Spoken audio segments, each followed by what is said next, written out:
everyone, so this week on Losing Laura, we're going to get lost in supporting small artists. Going on tour and playing at MalCon and just being a YouTuber and musician and writer for several years, I've been able to notice a lot of things that maybe some people don't know are the best ways to help the small artists around them. So I'm gonna try and make this video as diverse as possible. So I'm not just talking about one type of small artist. I'm talking about YouTubers, I'm talking about musicians, I'm talking about visual artists, I'm talking about authors, and also crafters. So a lot of these things apply to a lot of those people in there, and if there's something specific, then I will definitely point that out too. And I'm sorry if I'm looking down a lot in this video. I sort of wrote out a bunch of things to make sure that I don't forget anything that I want to say. So I have like my script thing down here, but I will try and like look at you as much as possible. Number 1, participation. There are 2 levels of being artists. First, there's just creation, and being an artist, we create because we love it and we want to put our feelings into something and we want to make something that didn't exist before. The second level is sharing that thing. When we decide we like the thing that we have created that didn't exist before and we want to share it with the world. This can be very scary for a lot of people. Maybe they haven't done it before. Maybe they're afraid of what people will think. This thing we've created is our little baby and we're showing it to people. So it can kind of hurt when we put something out there and then no one really pays attention to it. It's almost worse than getting like a lot of hate because it just means people don't care. And even if it's not true that you don't care, that's how it comes off to a lot of people. And I feel like sometimes when something is shared on the internet, it means everyone can see it. So you think, a lot of people will see it, maybe a lot of people will participate and watch it or listen or something like that, but sometimes that doesn't happen. There's a reason they're a small artist. They don't have millions of people or thousands or even hundreds sometimes who are paying attention and liking their stuff. There's you. Be that person, especially when you are friends or family of a small artist. It's so hard for a small artist to get someone they don't know to pay attention to their art. It shouldn't also be hard to get their friends and family to pay attention to their art. Because it starts with you, and if you pay attention to their art, then other people will too. Not to mention, it's free. It doesn't cost you anything to like watch a YouTube video or read a blog or read a fanfic or anything or listen to some music. It just takes a little bit of time out of your day, and believe me, that little bit of time means everything to a small artist. Number 2, going to shows. This can be a little harder for people because shows sometimes cost money, but not all the time. A lot of musicians play at free open mics or do free shows. If you have a friend who is in a play, then a lot of times they'll do an industry night where the tickets are cheaper than normal. Or if you have a friend who's an author, then sometimes they'll do readings or signings for their books, and sometimes those don't cost money either. Also though, these people are small artists. Their tickets aren't gonna be like $160 like I think the Ed Sheeran tickets were for the show in Denver, which I definitely didn't go to because I can't afford that. Anyway, the tickets aren't going to be expensive. They're probably about $15 to $20 at the most. Plus, sometimes depending on the event, the artist will get a cut of the tickets sold. We are holding a public event. We want people to come to our shows. You are now part of the experience of this art, and if people don't come, then part of that experience is lost, which stinks. Number 3, share the thing.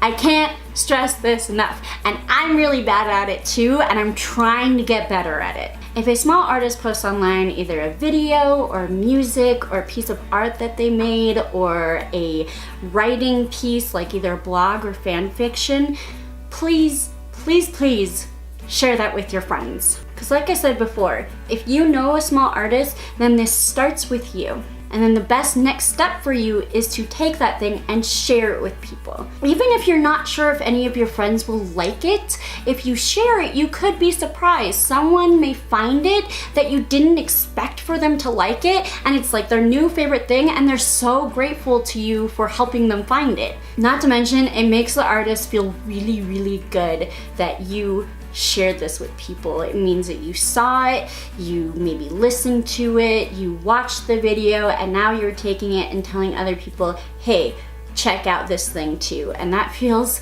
so good. So please, it takes 2 seconds. We do it all the time, every day. Like hit the share button, hit the retweet button, hit the reblog button, and just share it with everyone you know. Even if you haven't had a chance to like watch it or look at it yet, if they're your friend, like you know them, and you can be like, hey, check out my awesome friend and the work that they do.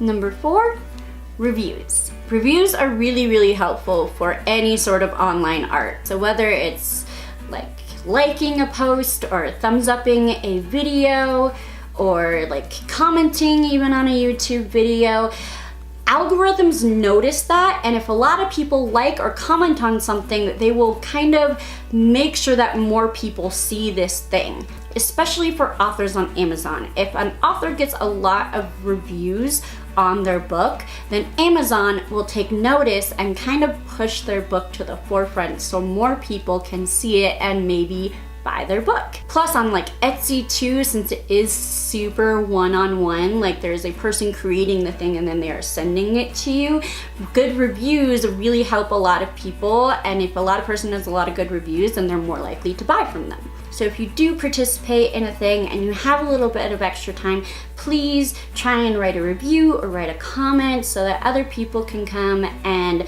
see how awesome you think this person is. Number 5, buy the thing. I know Spotify is awesome, where you can get tons of music for one cost and you can stream it anywhere, which is really, really great for a consumer. Unfortunately for artists, it's not so much, because an artist like Lady Gaga will get like thousands upon thousands of streams a day, but small artists won't. And if someone streams their album, that is pennies compared to what they actually make if you buy their album.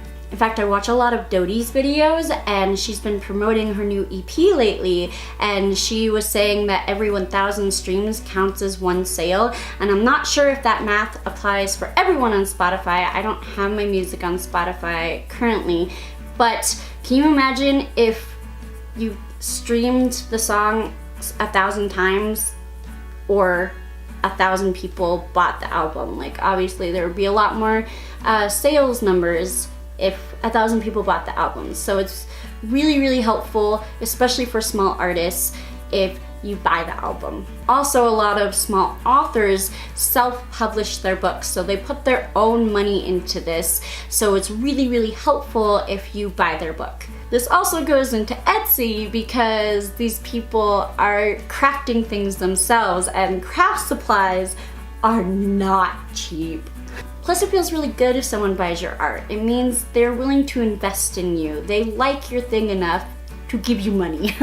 So I know sometimes not everyone has the funds, and sometimes it can be expensive, but sometimes this is the only way that people make their living, or sometimes it's the only way they can put money into their art. So if you buy their art, then you're helping them create more, you're helping them be a person.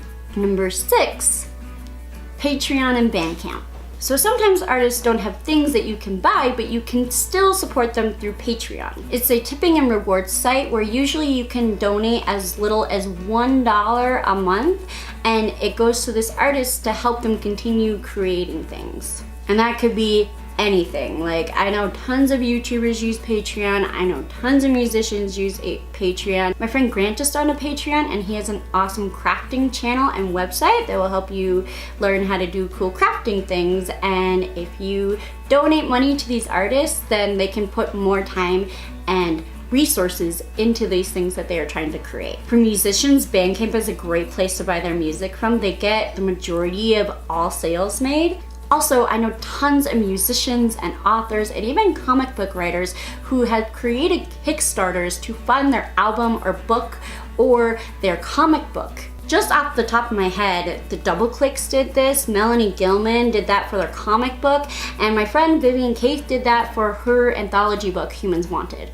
Plus, if an artist has a thing that you want and they don't sell it, then suggest it to them, because maybe they didn't think that anyone wanted it before. So if you say you want it, then maybe next time they're creating something, they'll make it for you. Number 7, don't copy or illegally download. Please, please pay for any merch designs, any music. Please don't illegally download anything. Some smaller artists like me have jobs that we use to fund our lives, but some people don't, and you're literally taking money out of their hands if you do that. Also, please don't take artist names or like download and repost. If you're sharing it online, please share from the original source so other people that like it can go and discover the artist for themselves, and the artist can get more attention that way. I know this is a long video at this point, but I feel like there's so much important stuff to say about supporting small artists. So if you have an idea about a way to support a small artist that I didn't say, please put it down in the comments. Or if you have anything to add about anything that I said in this video, please put it down in the comments so that other people can see it and learn from that as well. So thank you so much everyone for watching this video. You participated in a small artist, which I really appreciate. And then if you want to participate some more, you can like and subscribe and share and do all those fun things to keep getting lost with me. Goodbye! Come and see where I get lost next week! Welcome to Losing Lorandia, my very own fantasy world for you to get lost in. To check out last week's video, head over to Time Travel Town. Magic Music More will take you to my cover song channel. And if you want to see more of me, click on subscribe, sure. Thanks for watching!